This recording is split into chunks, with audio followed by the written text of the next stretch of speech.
Hey, Armand here with your astrology forecast for the week of March 9th, 2020.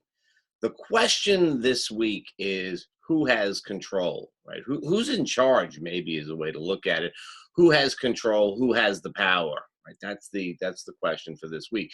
And in the era of the Saturn-Pluto conjunction, which we are in for the year, and beyond in both directions, it's not very easy to answer that question. Who has control? We certainly there are doubts about who has control, who's giving you the right story at the collective level. Analogous, you have the same situation in many areas of your personal life. What's really going on?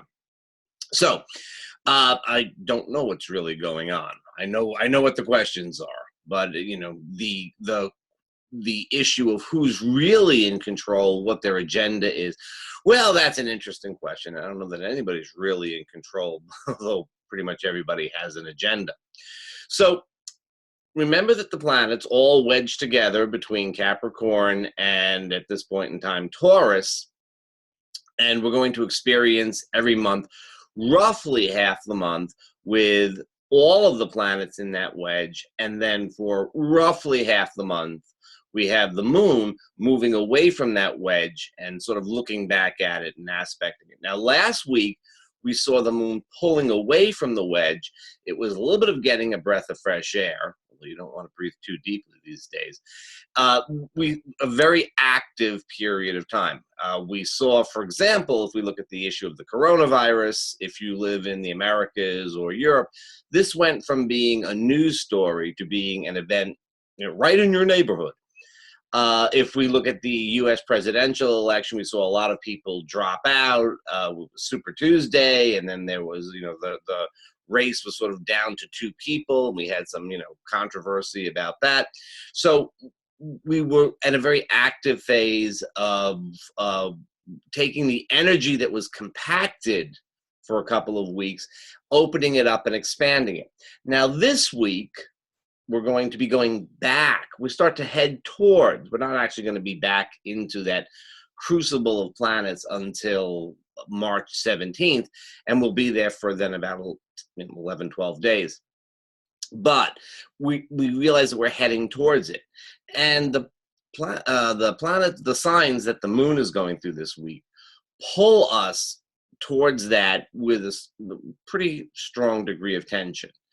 And so if last week was an opening up, an expansion, a decision time, this is a decision time as well as we head towards the new moon. We head towards the last quarter moon early next week.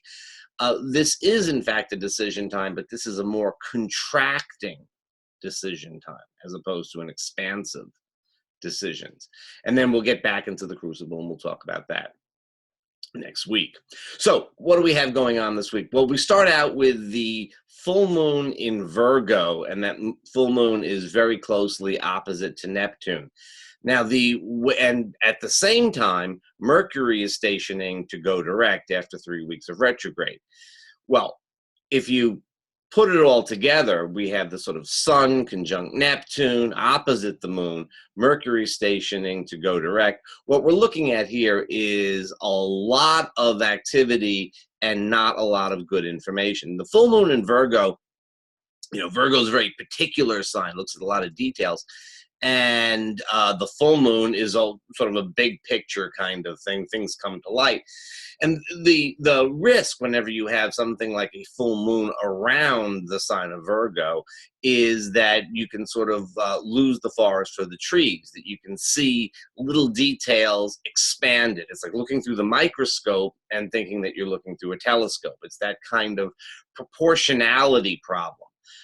My friend and colleague Liz Hathaway, whose channel you should check, weekly astrology forecasts as well, Astrovizier, I'll put the name of it down on the bottom.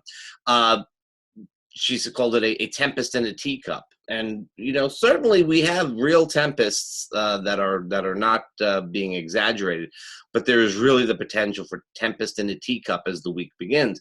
I think that as we went through the weekend, we felt that, especially, I think, Sunday, very, very kind of emotional and very excited kind of energy, and yet not a terrible amount of clarity to really know what's happening. All right, so Tuesday and Wednesday, the moon goes through Libra. Now, here we have a question of, do we follow procedure? Do we take things one step at a time? Or is it a matter of control as the Libra moon squares the Capricorn planets?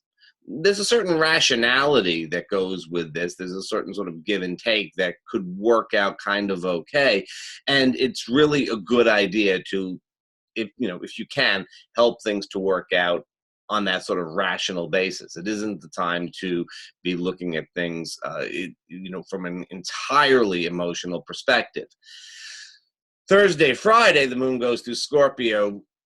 You can't help but look at things from an entirely emotional perspective. Not that it's necessarily the best way to be looking at things, to be looking at everything, but that the protectiveness of the Scorpio moon, that kind of, pulling in that is very common with the Scorpio moon, is likely to be both a strategy and a problem on Thursday and Friday. The moon is making good aspects to most planets, so it's, in that sense, it's sort of harmonious, but it is this sort of contracted kind of energy. On the other hand, Saturday and Sunday, we have the moon in Sagittarius, and that's a more expansive, big picture energy.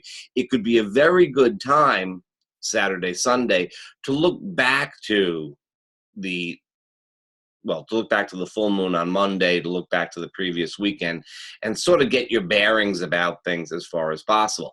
I wouldn't say that this is the most objective, but it is a little bit more objective energy than we've been having.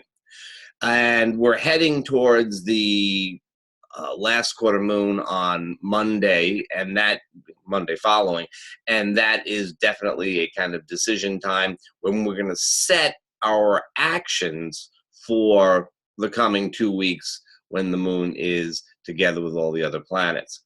So, what we have is the moon and all the planets together for half the month, and it's a little bit like a crowded room.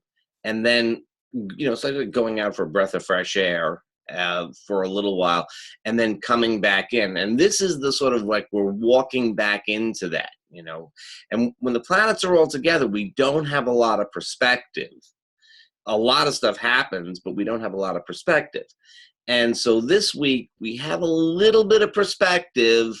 There's an awful lot of caution, an awful lot of uncertainty, but we have a little bit of perspective.